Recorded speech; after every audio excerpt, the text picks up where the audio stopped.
I'm here to tell you that you don't have to necessarily join the Peace Corps or Teach for America or go work for an NGO in a third world country to live a life that's full of service. You don't have to do that. I was not your age, but about 30 years old, I started to realize that it was my whole life, not just parts of my life, just not parts of what I was doing, but my whole life was a prayer. My whole life is an offering in service, first to yourself, to become a fully actualized human being.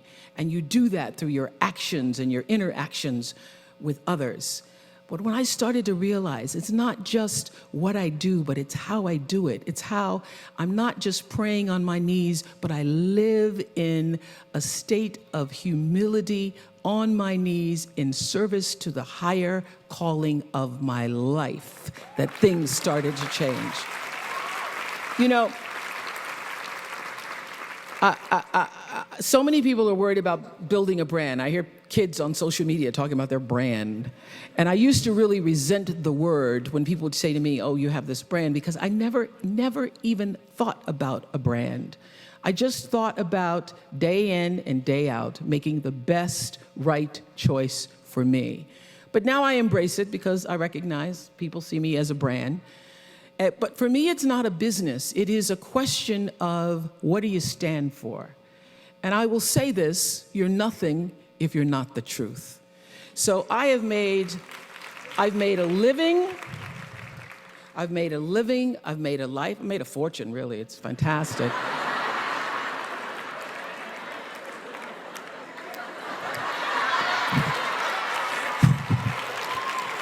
All good from being true to myself. And that's if I could leave you with any message today, that is it.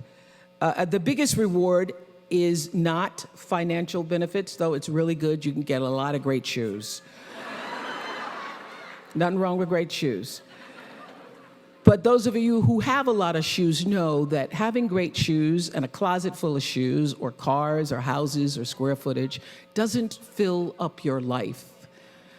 It doesn't. But living a life of substance can. Substance through your service, your offering of your whole self. And the baseline for how do you live a life of substance is whatever is the truth for you. What do you stand for? So when I was saying to my girls last night, some of them have come in to support Sitokamele, what should I talk to you about? They were like, why don't you just, any one of the things you've told us over 100 times will work. So I usually go to my school in South Africa once a year, and I teach a class called Life 101, where for a week I just talk about what I think you need to know to go out in the world. So I'm trying to distill it for you today. And I would say that having compassion for other people is at the top of that list. I would say commitment is at the top of that list. And also a spirit of constructive engagement. And by compassion, I don't just mean sympathy. It certainly isn't pity. It's being present, and it's also feeling with other beings.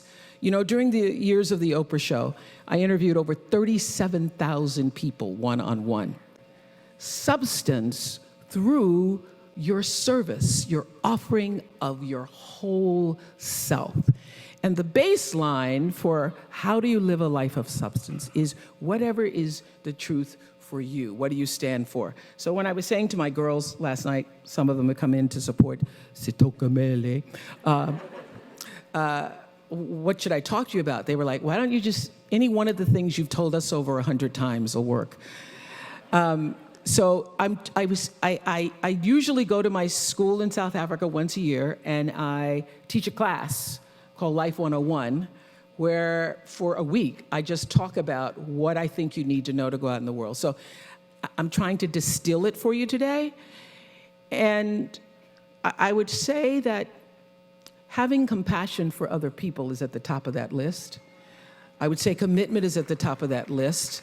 And also a spirit of constructive engagement. And by compassion, I don't just mean sympathy. It certainly isn't pity. It's being present, and it's also feeling with other beings. You know, during the years of the Oprah show, I interviewed over 37,000 people one-on-one. So whenever I'm telling my girls anything and they say, oh, they start rolling their eyes, I go, I'm the only person you're gonna talk to is talk to 37,000 people. So if I were you, I would pay attention. But during all those years of talking to over 37,000 people one-on-one, I could feel what they were feeling so strongly. Sometimes it made me sick, literally. So I had to learn how to feel how others were feeling, feel with others, which is what it means to be compassionate, to feel with others without taking in all of their stuff. Being compassionate means I feel with you. It is one of the greatest qualities in the world to have if you're going to be majoring in what it takes to be a great human being. I feel with you. Means I not only am willing to walk in your shoes, it means my heart beats with yours.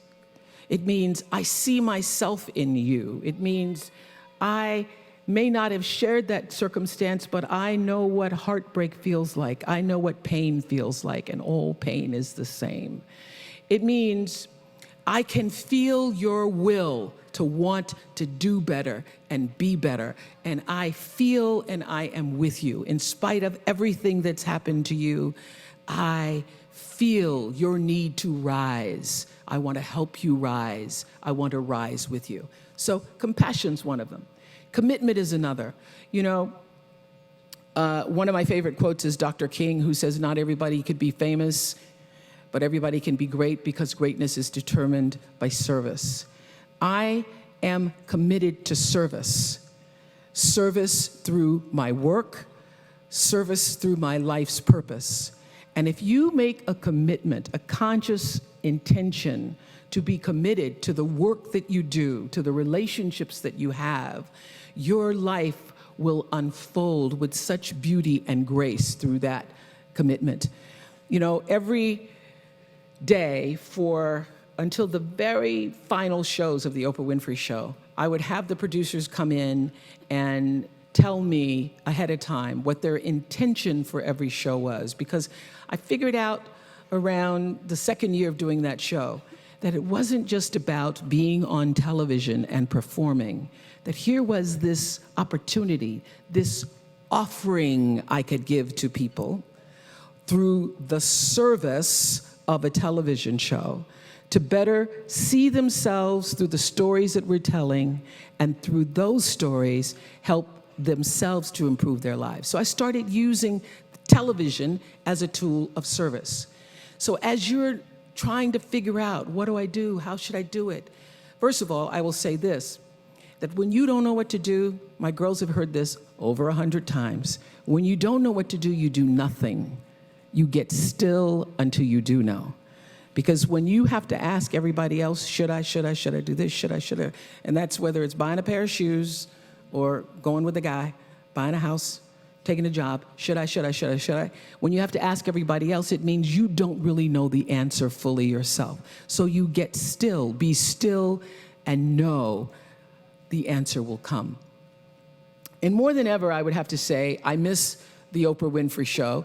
I chose to let it go. I felt that I'd said everything I needed to say after 25 years, and I wanted it to be my decision when I let it go. But I will say this past year, and now more than ever, I miss it, because I miss the opportunity for the spirit of constructive engagement that platform offered. So 2 weeks after the election last year, I went to a diner in Queens for Oprah Magazine with a group of women. Half of them were Trump supporters, half of them were Hillary supporters. Nobody wanted to come to breakfast. I was like, it's gonna be some great croissants. We're gonna have some nice jams, ladies. Nobody wanted to sit down and have the croissants. So everybody came in the room all tight and hardened. And so I was able to, they were like, well, I've never been this close to these Hillary elitists. I've never been this close. And there other people were saying, well, I never sat this close to Trump supporter before, but we're going to do it. I will tell you, after 2.5 hours, I had those women not only eating croissants, sitting around the table, listening to each other's stories, hearing both sides. And by the end, they were holding hands, exchanging emails and phone numbers, and singing Reach Out and Touch. We're all pretending to be Diana Ross, which means it's possible, it can happen. So I want you to work in your own way to change the world in respectful conversations with others at a rate and a rhythm that's in tune with the source from which you have come, your truth. And I want you to enter every situation aware of its context, open to hear the truths of others, and most important, open to letting the process of changing the world change you. That is the spirit of constructive engagement. So that's the goal, to be a compassionate woman of substance, to be committed, to have constructive engagement, to live this life of substance. Substance. What I know for sure is if you focus on the substance, the success will come.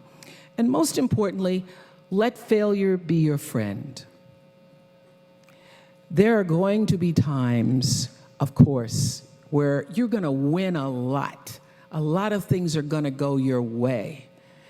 And it's wonderful to bask in that adulation and to feel proud of your successes. But there are also going to be times, the satisfaction that those moments bring, nothing can compare to that.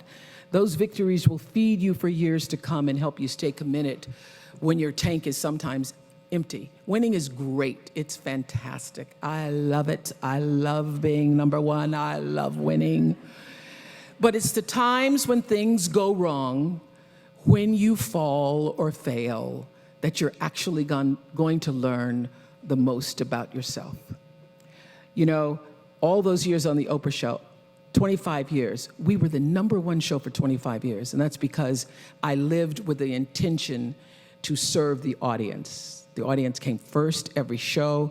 I would sit with the producers and say, well, I can't do that because I can't find the truth of myself in that show. I have to have a thread of truth to be able to hold on to. So I knew so well the audience. I felt like I was the audience. The audience was me, and I felt so connected.